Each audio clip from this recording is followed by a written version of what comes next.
Dekada 90 nung imbestigahan ang nooy binansagang Big 7 Rice Cartel ng Pilipinas na may hawak di mano ng presyuhan at supply ng bigas sa Metro Manila. Pero wala ni isa sa kanilang nakasuhan. Ngayon, 2 dekada na ang nakalipas, konektado pa rin sila sa mga rice importer na nakakalibre ng malaki sa buwis para sa inaangkat nilang bigas. GMA News investigates paano ito nakakalusot at bakit hindi nabubuwag ang rice cartel. May report si Maki Pulido.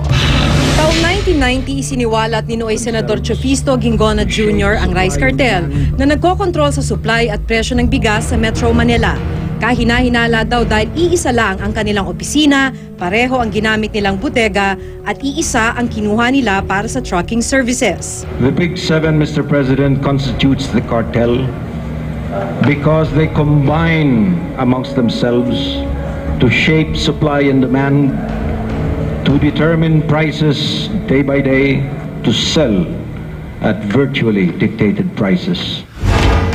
Makalipas ang 2 dekada, makikitang naging aktibo pa rin sa rice importation ang mga miyembro ng kanyang binansagang Big 7 Rice Cartel hanggang noong taong 2010. Nabigyan pa sila ng pribilehyo ng National Food Authority na mag-angkat ng bigas na walang binabayarang buwis. Nasa listahan ng rice importer ang Pure Feeds Corporation kung saan naging opisyal noon si Joaquin Go Soliman, ang itinuro noon ni Ginggona na leader ng Big 7 Rice Cartel.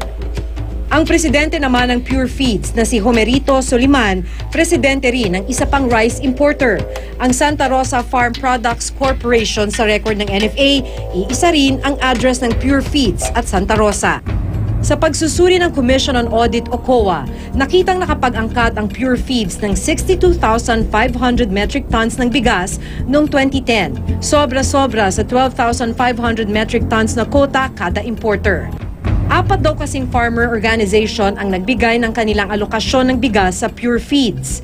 Hindi bababa sa 160 million pesos ang nalibre na buwis ng Pure Feeds at Santa Rosa noong 2008 at 2010. Sinubukan namin silang kunan ng panig pero walang nagpaunlak. Ano po, kami na lang daw tatawag. Sa kanyang privilege speech din noon, tinukoy ni Ginggona ang mag-asawang Leon Tan at Janet Tio. Sa record ngayon ng SEC, si Tan ay president at chairman ng LM Cereal Corporation at Golden Season. Ang asawang si Janet, opisyal rin ng parehong kumpanya. Sa listahan ng NFA, iisa rin ang kanilang opisina. Tumanggi silang magbigay ng panayam pero nakausap ng GMA News ang isang Janet Tan at sinabi nitong rice trader lang daw ang LM Cereal at hindi importer. Supplier naman daw nila ang Golden Season. Matapos isiwalat noon ni Ginggona ang tungkol sa rice cartel, nag-imbestiga ang Senate Blue Ribbon Committee. Doon mariing itinanggi ng mga umano'y miyembro ng Big 7 na sila ay isang kartel. Pero ang rekomendasyon noon ng komite, sampahan sila ng kaso dahil sa pagkakaroon ng umano'y monopolya sa bigas. Gayunpaman, walang nakasuhan sa kanila. Sa 2010 report ng COA, sinabihan nito ang NFA na repasuhin ang palakad nito sa pamimigay ng tax subsidy sa mga nag-aangkat ng bigas para matiyak na ang mga grupo ng magsasaka ang tunay na nakikinabang.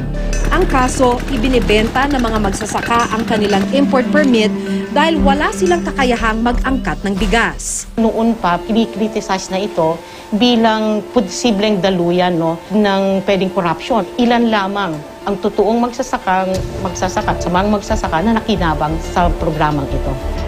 Sagot ng NFA, hindi naman daw bawal na ilipat ng mga grupo ng magsasaka ang kanilang import permit. Pero aminado itong pwede silang napalusutan. Yun sinasabi natin.